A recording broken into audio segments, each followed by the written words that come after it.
வணக்கம். நான் உங்கள் Deenadayalan. Welcome to voice of political YouTube channel. இது சராசரி மனிதனுடைய பார்வையிலிருந்து பேசப்படுகிற அரசியல் கருத்து. இந்த கருத்துக்கள் உங்களுக்கு பிடிச்சிருந்துச்சுன்னா வீடியோவை லைக் பண்ணுங்கள், ஷேர் பண்ணுங்கள், கமெண்ட் பண்ணுங்கள், சேனலை சப்ஸ்கிரைப் பண்ணுங்கள். வாங்க நிகழ்ச்சிக்குள்ளே போகலாம். இன்றைக்கி நம்ம என்ன பார்க்க போகிறோம் அப்படின்னா, மாண்புமிகு முதல்வர் திரு விஜய் அவர்கள் பிரச்சாரத்தின் போது விவசாய கடன், இந்த விவசாய கடன் தள்ளுபடியை பற்றி ஒரு ஸ்டேட்மெண்ட் கொடுத்துருந்தார். முதலமைச்சராக பதவியேற்றதுக்கப்புறம் அதை என்ன பண்ணியிருக்காரு, முன்பும் பின்பும் நம்ம பார்க்கலாம். அதாவது தேர்தலுக்கு முன்பாக பிரச்சாரம் செய்யும் பொழுது திரு விஜய் அவர்கள் பிரச்சாரத்தில் விவசாயிகள் தான் இந்த நாட்டோட முக்கியமான முதுகெலும்பு, ஸோ அவங்க கண்ணீர் சிந்தக்கூடாது, அவங்களுக்கு வேணுங்கிறத நம்ம பண்ணணும் அப்படின்னு சொல்லிட்டு, இந்த திமுக அரசு மகளிருக்கான உதவித்தொகையை நாங்கள் எல்லாருக்கும் கொடுக்கணும்னு சொல்லிட்டு, அதுக்கப்புறம் ஆட்சிக்கு வந்ததுக்கப்புறம் ஒரு சில ரெஸ்ட்ரிக்ஷன்லாம் வச்சு கொடுத்தாங்க. எல்லாருக்கும் கொடுக்காம சில பேருக்கு மட்டும், கொஞ்சம் பேருக்கு மட்டும் கொடுத்தாங்க அப்படின்னு சொல்லி ஒரு நரேட்டிவ் செட் பண்ணார். கரெக்டு தான், எல்லாமே உண்மை தான், யாரும் மறுக்கலை. பட் நீங்கள் என்ன பண்ணீங்க அப்படின்னா, தேர்தல் பிரச்சாரத்தின் போது எல்லா விவசாயிகளுக்கும், அதாவது 5 ஏக்கருக்கும் குறைவாக இருக்கிற குறுநில விவசாயிகளுக்கு கடனை முழுமையாக தள்ளுபடி பண்ணுவேன் அப்படின்னும், 5 ஏக்கருக்கு மேலே 7 ஏக்கர் வரைக்கும் இருக்கிற விவசாயிகளுக்கு கடனில் கிட்டத்தட்ட 50% ரத்து செய்யப்படும் அப்படின்னு சொல்லி என்ன கொடுக்குறீங்க பிரச்சாரத்தில் தேர்தல் வாக்குறுதியாக என்னென்னு தேர்தல் வாக்குறுதியாக நீங்கள் கொடுத்துருக்குறீங்க. ஆனால் தேர்தல் முடிஞ்சு, காட்சிகள் மாறிச்சு, அரசியல் மாறிச்சு, ஆட்சி மாற்றம் எல்லாம் நடந்துச்சு. ஓகே, வந்தீங்க, அமர்ந்தீங்க, உட்காந்தீங்க, முதலமைச்சர் சீட்டில் உட்காந்தாச்சு. இப்போது விவசாயிகள் எல்லாம் என்ன பண்ணுறாங்கன்னா, விவசாய கடன் ரத்துன்னு சொன்னீங்களே, எப்போ பண்ணுவீங்க? விவசாயியோடைய ஒரு கேள்வி, சராசரி விவசாயியோடைய ஒரு கேள்வி, விவசாய கடனை எப்போ ரத்து பண்ணுவீங்க, பயிர் கடனை எப்போ ரத்து பண்ணுவீங்கன்னு கேட்குறாங்க. அப்போ அவர் என்ன பண்ணுறாரு அப்படின்னா, ஒரு ஸ்டேட்மெண்ட் கொடுக்குறாரு. அதாவது விவசாய கடனை ரத்து பண்ணுறாரு. எப்படி ரத்து பண்ணுறாரு அப்படின்னா, 2.2%, அதாவது 2.25 ஏக்கர் குறு விவசாயிகளுக்கு 50,000 தள்ளுபடி. ஃபஸ்ட்டு பாலே விக்கெட் அவுட். என்னது 50,000 தள்ளுபடி? யாருக்கு? 2.25 ஏக்கர், 2.5 இல்லை 2.5 ஏக்கர், 2.5 ஏக்கருக்கு குறு விவசாயிகளுக்கு 50,000 தள்ளுபடி.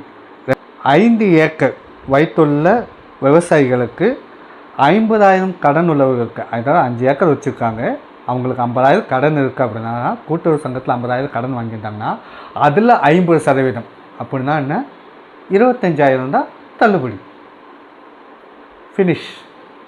அதுக்கப்புறம் கடன் தொகை அதிகரிக்க என்ன பண்ணுறாங்க, தள்ளுபடியை படிப்படியாக குறைக்கிறாங்க. படிப்படியாக குறைச்சி இதில் என்ன பண்ணுறாங்க அப்படின்னா, லட்சத்துக்கு 5,000 தள்ளுபடி. அதாவது நீங்கள் 10 லட்சம் வாங்கினீங்கன்னா உங்களுக்கு 50,000 தான் தள்ளுபடி ஆகும். கரெக்டாக? 10 லட்சம் வாங்குறவனுக்கு 50,000 தள்ளுபடி ஆகும். இது 9.5 லட்சம் கட்டுறதுக்கு அவன் அந்த 50,000 சேர்த்து கட்டிட்டு போயிடுவான்னு. எதுக்கு உங்களுக்கு ஓட்டு போட்டு உங்களை உட்கார வச்சு மகுடம் சூட்டி எல்லாம் பார்க்கணும்? நீங்கள் ஏதோ நல்லது பண்ணுவீங்க, நீங்கள் தமிழ்நாட்டு மக்களை காக்க வந்த ரட்சகர் அப்படிலாம் சொல்லி மக்கள் மனசில் ஒரு பில்டப்பை உண்டாக்கி ரீல்ஸ் மூலியமாக, ஃபேஸ்புக் மூலியமாக, ட்விட்டர் மூலியமாக, இன்ஸ்டா மூலியமாக ரீல்ஸை போட்டு மவன்தான் சாங்கெல்லாம் போட்டு அப்படி இப்படின்னு பில்டப்லாம் கொடுத்து கடைசியில் என்னாச்சுன்னு பார்த்தீங்கன்னா, கடைக்கோடியில் இருக்கிற விவசாயிக்கு அவருடைய கடன் தள்ளுபடியே கொடுக்க முடியலை. கேட்டால் அதுக்கு ஒன்று என்ன சொல்கிறாங்கன்னா, ஆர்பிஐ ரூல்ஸ் ரெகுலேஷன் படி தான் நாங்கள் தள்ளுபடி கொடுக்க முடியும். ஸோ ஆர்பிஐ எங்களுக்கு இவ்வளோ தான் கொடுக்க சொல்லியிருக்காங்க, தள்ளுபடி பண்ண சொல்லியிருக்காங்கன்னு சொல்லி பச்சையாக போய் பேசுகிறாங்க. எப்படி பச்சையாக போய் பேசுகிறாங்க? அப்படி பார்த்தா மகாராஷ்டிராவுக்கு ஆர்பிஐ பேங்க் ஒன்று தான், தமிழ்நாட்டுக்கு ஆர்பிஐ பேங்க் ஒன்று தான். ஸோ அவங்க முழுமையாக எல்லாம் தள்ளுபடி பண்ணிட்டாங்களே விவசாய கடனை. தேர்தல் வாக்குறுதியில் சொன்ன மாதிரி விவசாய கடனை முழுசாக தள்ளுபடி பண்ணுறாங்க. எல்லா தள்ளுபடியும் பண்ணாங்க. கிட்டத்தட்ட விவசாய கடன் எவ்வளோ தள்ளுபடி பண்ணியிருக்காங்க அப்படின்னா 35,000 கோடி வந்து மகாராஷ்டிரா மாநிலத்தில் விவசாயிகளுக்கு தள்ளுபடி பண்ணியிருக்காங்க. இப்போ நீங்கள் சொன்ன இந்த தள்ளுபடியெலாம் வந்து கிட்டத்தட்ட வெறும் 14,000 கோடி தான் அப்படின்னு முழுமையான டேட்டா கிடைக்கல.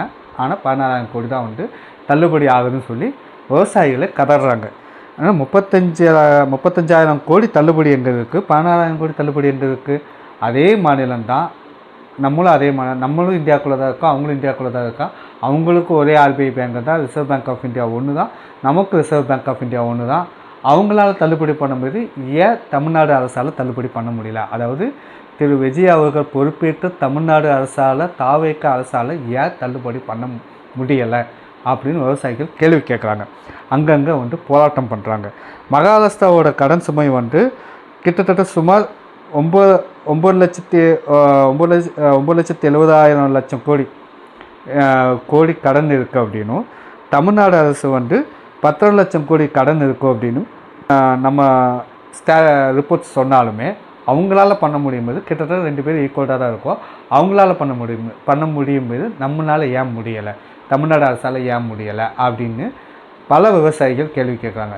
விவசாயிகளுக்கு விவசாயிகள் நலன் முக்கியம் சொல்லி பிரச்சாரத்தில் பெல்ட்டை போட்டு பேசினவர் சிஎம் ஆனதுக்கப்புறம் எந்த ஒரு நல்லதையும் பண்ணவே இல்லை.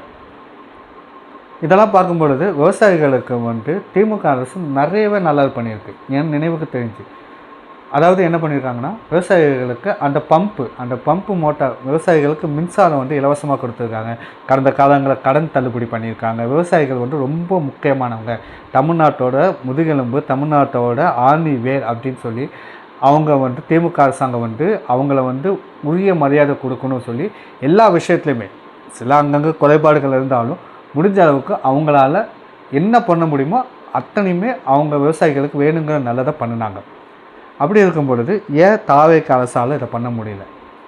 தாவேக அரசு அப்போது பொய் பிரச்சாரம் செய்து ஃபேக்காக ஒரு நரேட்டிவை செட் பண்ணி, திமுக வந்து விவசாயிகளுக்கு எதிரான ஒரு அரசாங்கம்னு சொல்லி செட் பண்ணி, விவசாய கடனை தள்ளுபடி பண்ணலை அப்படிலாம் சொல்லி செட் பண்ணி இப்போ ஆட்சிக்கு வந்ததுக்கப்புறம் நீங்கள் தள்ளுபடி பண்ணுறங்கிற பேரில் வந்து என்ன பண்ணியிருக்கிறீங்க, ஒரு சும்மா அப்படியே தண்ணி தெளித்து விட்ருக்குறீங்க. அதாவது சும்மா அப்படியே தெளித்து விட்ருக்குறீங்க. இப்போ வச்சுக்கோ, நீ கேட்டல நான் கொடுத்துட்டேன் அப்படிங்கிற மாதிரி. தள்ளுபடி தானே கேட்டேன், கடன் தள்ளுபடி கேட்டேன், நான் தள்ளுபடி கொடுத்துட்டேன், ஆனால் எவ்வளோலாம் சொல்ல மாட்டேன் அப்படிங்கிற மாதிரி ஒரு தள்ளுபடியை கொடுத்துட்டாங்க. மக்கள் வந்து இதுக்கு என்ன பதில் சொல்ல போகிறாங்க அப்படின்னு தெரியல. விவசாயிகள் வந்து இதுக்கு என்ன பதில் சொல்ல போகிறாங்கன்னு தெரியல. அங்கங்கே போராட்டம் நடக்குது. தேர்தல் வாக்குறுதிகள் கொடுத்த மாதிரி விஜய் அவர்கள் வந்து மாண்புமிகு முதல்வர் வந்து தேர்தல் வாக்குறுதியை வந்து விவசாயிகளுக்கு முழுசாக தள்ளுபடி கொடுக்குறேன்னு சொன்னீங்க. இப்போ ஏன் கொடுக்கல அப்படின்னு சொல்லி சில விவசாயிகள் வந்து கோர்ட்டில் வந்து கேஸே போட்டிருக்காங்க. சொன்ன தேர்தல் வாக்குறுதியின் படி விவசாய கடனை தள்ளுபடி பண்ணுங்க அப்படின்னு சொல்லி ஆசைவாத்தி கூறி தானே எங்ககிட்ட ஓட்டு வாங்கினீங்க. ஸோ அந்த மோட்டிவேட்டில் போனாங்க. அந்த இதில் போய் கோர்ட்டில் கேஸெல்லாம் போட்டிருக்காங்க. இதெல்லாம் நியூஸில் வந்தது தான், நான் சொல்லுவேன், நியூஸில் வந்தது தான் நான் உங்கள்கிட்ட ஷேர் பண்ணுறேன். ஸோ என் காதுக்கு வந்தது, நான் நியூஸில் கேட்டது தான் உங்கள்கிட்ட ஷேர் பண்ணுறேன். நானாக எதுவும் கற்பனையை எடுத்து பேசலை. ஸோ இதெல்லாம் தான் இப்படிலாம் நடக்குது.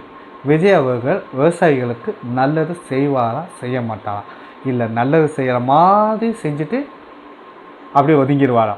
கேட்டால் ரீல்ஸில் போடும்போது மட்டும் விஜய் வந்து பிளாஸ்ட்னு சொல்லி என்ன பண்ணுறாரு, ரீல்ஸில் போடுற மாதிரி விவசாயிகள் தள்ளுபடி இந்த வாங்கிக்கோன்னு சொல்லி அப்படியே தள்ளுபடி கொடுக்குற மாதிரி ரீல்ஸாக போட்டு தள்ளிட்டு கடைசியில் பார்த்தா புஷ்ஷுன்னு ஒன்றுமே இல்லை. காற்றடித்த பலூனில் என்ன பண்ணுவோம், பலூனு ஊதுனோம் அப்படின்னா பலூன் ஒரு எம்டி பலூனை ஊதுனா பெருசாக வீங்கும். கடைசியில் பார்த்தா அதில் உள்ள காற்று தான் இருக்கும். அதுபோல் தான் விஜயோட அரசாங்கமும் இருக்குமா அப்படின்னு தெரியல.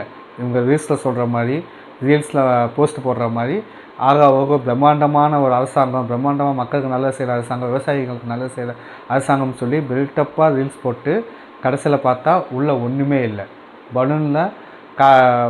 பலூனோட முடிச்ச அவுத்தா எப்படி புஷ்ஷுன்னு போய் ஒன்றுமே இல்லாமல் போகுமோ அதே மாதிரி தான் ரீல்ஸை விட்டு ரியாலிட்டிக்கு வந்தால் விவசாயிகளுக்கு எதுவுமே பண்ணலை, நல்லது எதுவும் பண்ணாத ஒரு அரசாங்கமாக தான் திரு விஜய் அவர்களுடைய அரசாங்கம் இருக்கிறது.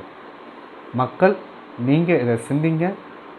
விஜய் அவர்கள் தமிழ்நாட்டு மக்களுக்கும் விவசாயிகளுக்கும் நல்லது செய்வாளா செய்ய மாட்டாளா என்பதை போக போக பொறுத்திருந்து உங்களோட சேர்ந்து நானும் பார்க்குறேன். நன்றி.